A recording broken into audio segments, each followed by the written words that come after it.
Hello student, good morning. कल हम लोगों ने शब्द और पद के बारे में समझा। शब्दों के कितने भेद हैं ये भी बताया गया। आज हम तुम लोगों को उत्पत्ति या शोध के आधार पर शब्दों के भेद पढ़ाएंगे। ध्यान से देखो बेटा, आज हम तुम लोगों को उत्पत्ति या शब्दों के भेद, शोध के आधार पर शब्दों के भेद समझाएंगे। ध्यान से देखिए, उत्पत्ति के आधार पर शब्दों के 5 भेद माने गए हैं। जैसा तुम देख रहे हो, सबसे पहले तत्सम शब्द, तद्भव शब्द, देशज शब्द और विदेशी शब्द, संकर शब्द। तो ध्यान देखिए, उत्पत्ति के आधार पर शब्दों के 5 भेद माने गए हैं। तत्सम शब्द, तद्भव शब्द, देशज शब्द, विदेशी शब्द, संकर शब्द। चलिए देखते हैं तत्सम शब्द क्या है। तत्सम शब्द 2 शब्दों के मेल से बना है। देखिए, तत् प्लस सम, तत् प्लस सम। देखो क्या अर्थ है। तत् का अर्थ है उससे, सम का अर्थ है समान, उसके समान। किसके समान? अर्थात संस्कृत के शब्द के समान। तत्सम शब्द हिंदी भाषा में बिना किसी परिवर्तन के प्रयोग में लाए जाते हैं। ध्यान से देखना बेटा, तत्सम शब्द 2 शब्दों के मेल से बना है, जिसका अर्थ है उसके समान, यानी संस्कृत के शब्द के समान। तत्सम शब्द हिंदी भाषा में बिना किसी परिवर्तन के प्रयोग में लाए जाते हैं। उदाहरण देखिए, जैसे अग्नि, सूर्य, कंठ, स्वर्ण। अग्नि का क्या अर्थ होता है? अग्नि माने आग, सूर्य सूरज, कंठ गला, स्वर्ण सोना। दिखाई दे रहा है? ये सारे शब्द हिंदी में प्रयोग किए जाते हैं। यह संस्कृत के शब्द हैं जिसका हिंदी भाषा में प्रयोग किया जाता है। दूसरा शब्द है तद्भव शब्द। तद्भव शब्द को देखो, तद्भव शब्द भी 2 शब्दों से बना है। तद प्लस भव, अर्थात उससे उत्पन्न। किससे उत्पन्न? ध्यान से देखिए, उससे उत्पन्न। संस्कृत शब्द की तरह ही है, लेकिन क्या बताया गया? संस्कृत भाषा से उत्पन्न शब्दों को तद्भव शब्द कहते हैं, उससे उत्पन्न। संस्कृत भाषा से उत्पन्न शब्दों का हिंदी भाषा में परिवर्तित रूप ही तद्भव रूप कहलाता है। ध्यान देखना बेटा, तद्भव शब्द क्या है? उससे उत्पन्न, अर्थात संस्कृत भाषा से उत्पन्न। लेकिन जब इसका हिंदी भाषा में प्रयोग करते हैं तो इसका रूप परिवर्तित हो जाता है। जैसे शब्द देखिए, ग्राम, ग्राम है गांव हो गया। उसके बाद है चंद्र, चांद, दीपक, दिया, धैर्य, धीरज। ये सारे शब्द देखो संस्कृत के ही हैं। ग्राम, चंद्र, दीपक, धैर्य। अब ग्राम का परिवर्तित रूप क्या हो गया? इसको हिंदी भाषा में प्रयोग किया जाता है गांव, चंद्र को चांद, दीपक दिया। ये सारे शब्द तुम्हारे परिचित हैं। ये जानो कि यह संस्कृत भाषा के शब्द ये जब हिंदी में प्रयोग किए जाते हैं तो इनका रूप परिवर्तित हो जाता है।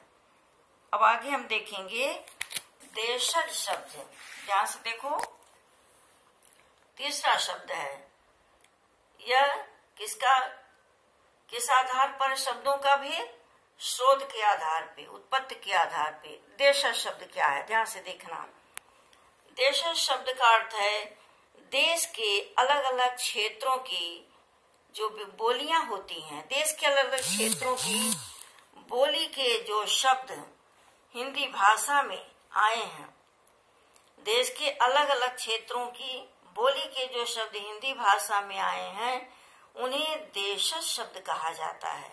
बहुत सारे शब्द जो हैं हिंदी भाषा में प्रयोग किए जाते हैं तो पता नहीं चलता कि वह कैसा शब्द है। तो ये ऐसे शब्दों को देशज शब्द कहते हैं। जैसे खटिया, देख रहे हो, खटिया, थैला, खचाखच, ऐसे शब्द जो हैं ये अनेक क्षेत्रों में जो बोले जाने वाले शब्द होते हैं उन बोलियों के शब्द हैं। चौथा देखो, यह है विदेशज, विदेशी। विदेशज शब्द क्या है? विदेशी भाषाओं से जो शब्द हिंदी भाषा में आए हैं उन्हें विदेशी शब्द कहा जाता है, जो विदेशी भाषाओं से आए हैं। तो बहुत सारे शब्द ऐसे हैं हिंदी में प्रयोग किए जाते हैं, हमें पता ही नहीं चलता कि ये कौन से शब्द हैं। तो ध्यान से देखो, कुछ शब्द यहाँ दिए जा रहे हैं। जैसे अंग्रेजी भाषा का शब्द है चॉकलेट, रेल, बैंक। अरबी भाषा का शब्द है आदमी, गरीब। फारसी शब्द शादी, दरवाजा। देख रहे हो, विदेशी भाषाओं से शब्द आए हुए हैं, विदेशी भाषाओं से। Chocolate, rail, bank. अरबी भाषा क्या है? आदमी, गरीब। बहुत सारे शब्द हैं। यहाँ हमने तो बस 2-3 ही लिया है। जब हम बुक देखेंगे उसमें तो बहुत सारे शब्द ऐसे हैं, अंग्रेजी भाषा के, अरबी भाषा के, पुर्तगाली भाषा के, बहुत सारे शब्द हैं। फारसी शब्द है, फारसी शब्द देखो, शादी, दरवाजा, ये सारे शब्द क्या कहलाते हैं? विदेशज शब्द कहलाते हैं। अब हम देखते हैं संकर शब्द। संकर शब्द किसे कहा जाता है? जब दो भाषाओं के मेल से नया शब्द बनता है तब वह संकर शब्द कहा जाता है। उन शब्दों को संकर शब्द क्या है? जब दो भाषाओं के मेल से नया शब्द बनता है तब वह शब्द संकर शब्द कहा जाता है। ध्यान से देखना, जैसे फारसी और हिंदी, इन दो भाषाओं को मिलाकर एक शब्द बना है बेडौल। अलग करो, फारसी बे, डौल हिंदी, शब्द क्या बना? बेडौल। यहाँ देखो, अंग्रेजी शब्द है और यह है संस्कृत। अंग्रेजी शब्द क्या है? रेल। ये क्या है? यात्री। शब्द क्या बना? रेल यात्री। इसको भी देखो, सिनेमा अंग्रेजी शब्द है, घर क्या है? हिंदी। शब्द क्या बना? सिनेमा घर। ये सारे शब्द तुम्हारे चिर परिचित हैं, सारे शब्दों को तुम जानते हो। लेकिन जब तुम व्याकरण पढ़ोगे, देखोगे, शब्दों का भेद जब पढ़ोगे तब तुम्हें समझ में आएगा कि कौन सा शब्द किस भाषा का है। तो ये देखा ना, संकर शब्द क्या है? जब दो भाषाओं के मेल से नया शब्द बनता है तब वह संकर शब्द कहा जाता है। जैसा देखा, बेडौल में क्या है? बे फारसी है, डौल शब्द हिंदी है, बेडौल शब्द बना। रेल यात्री, रेल यात्री क्या है? अंग्रेजी शब्द है रेल, यात्री है संस्कृत का शब्द। हिंदी का शब्द है घर, अंग्रेजी का शब्द है सिनेमा। हो गया शब्द सिनेमा घर।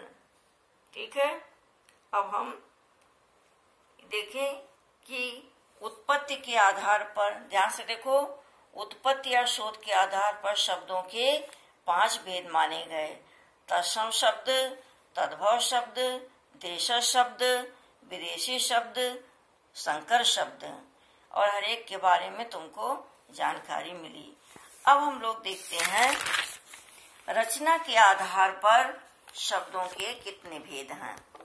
रचना के आधार पर ध्यान से देखना, रचना के आधार पर शब्दों के 3 भेद माने गए हैं। ध्यान से देखो, रचना के आधार पर शब्दों के 3 भेद माने गए हैं।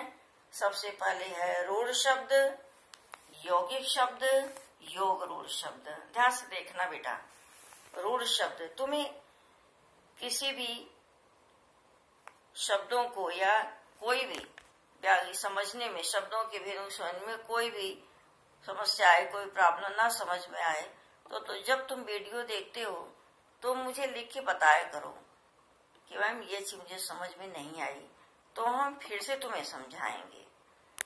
देखो रूढ़ शब्द, रूढ़ शब्द क्या है? वे शब्द जो एक निश्चित अर्थ में प्रयोग किए जाते हैं और अपने आप में पूर्ण होते हैं। ध्यान समझना, वे शब्द जो एक निश्चित अर्थ में प्रयोग किए जाते हैं और अपने आप में पूर्ण होते हैं उन्हें रूढ़ शब्द कहा जाता है। इन्हें खंडित करने पर कोई अर्थ नहीं निकलता। उदाहरण देखिए, घर, घर देख रहे हो, घर। रूढ़ शब्द क्या है? वे शब्द जो एक निश्चित अर्थ में प्रयोग किए जाते हैं और अपने आप में पूर्ण होते हैं, उन्हें रूढ़ शब्द कहते हैं। इन्हें खंडित करने पर कोई अर्थ नहीं निकलता। शब्द देखिए, घर, माता, कलम, ये शब्द अपने आप में पूर्ण है। दूसरा शब्द है, ये हम रचना के आधार पर शब्दों के भेद जानना है। रचना के आधार पर 3 शब्दों के भेद माने गए, रूढ़ शब्द, यौगिक शब्द, योग रूढ़ शब्द। तो रूढ़ शब्द बताया गया, वे शब्द जो एक निश्चित अर्थ में प्रयोग किए जाते हैं और अपने आप में पूर्ण होते हैं, उन्हें रूढ़ शब्द कहा जाता है। यौगिक शब्द देखो क्या है, योग का अर्थ है मिलाना। वे शब्द जो 2 शब्दों के योग से बनते हैं उनको यौगिक शब्द कहा जाता है। इनका खंड किया जा सकता है, जैसे पाठशाला। पाठशाला अर्थात पाठशाला, पाठ माने पढ़ना, ऐसा स्थान जहाँ पढ़ने का काम हो रहा है उसको कहते हैं पाठशाला। दुकानदार, 2 शब्द है ना, दुकान और दार। तो 2 शब्दों के योग से जो शब्द बनते हैं उन्हें यौगिक शब्द कहते हैं। अब आगे देखो बच्चों, योग रूढ़ शब्द, ऐसे यौगिक शब्द जो सामान्य अर्थ को छोड़कर विशेष अर्थ को प्रकट करते हैं उन्हें योग रूढ़ शब्द कहते हैं। ध्यान से देखो, ऐसे यौगिक शब्द जो सामान्य अर्थ को छोड़कर विशेष अर्थ को प्रकट करते हैं उनको योग रूढ़ शब्द कहते हैं। उदाहरण देखिए, शब्द है दशानन। हम अलग करेंगे शब्द को, 10 प्लस आनंद अर्थात 10 मुख वाला रावण। 10 मुख वाला, दशानन किसे कहा गया? रावण को। तो यह क्या हुआ? योग रूढ़ शब्द है। नीलकंठ, नीलकंठ किसे कहा गया? शिव को। तो आज हम लोगों ने देखा कि उत्पत्ति के आधार पर शब्दों के 5 भेद माने गए। तत्सम शब्द, तत्सम शब्द, तद्भव शब्द, देश शब्द, विदेशी शब्द, संकर शब्द, और इसके बारे में समझाया गया। रचना के आधार पर भी शब्दों के भेद बताए गए। रचना के आधार पर शब्दों के 3 भेद माने गए, रूढ़ शब्द, यौगिक शब्द, योग रूढ़ शब्द। इन सारे शब्दों के बारे में तुम्हें समझाया गया। मुझे पूरा विश्वास है कि तुम्हें समझ में आया होगा। कल हम लोग नए टॉपिक के साथ फिर मिलेंगे। Thank you student.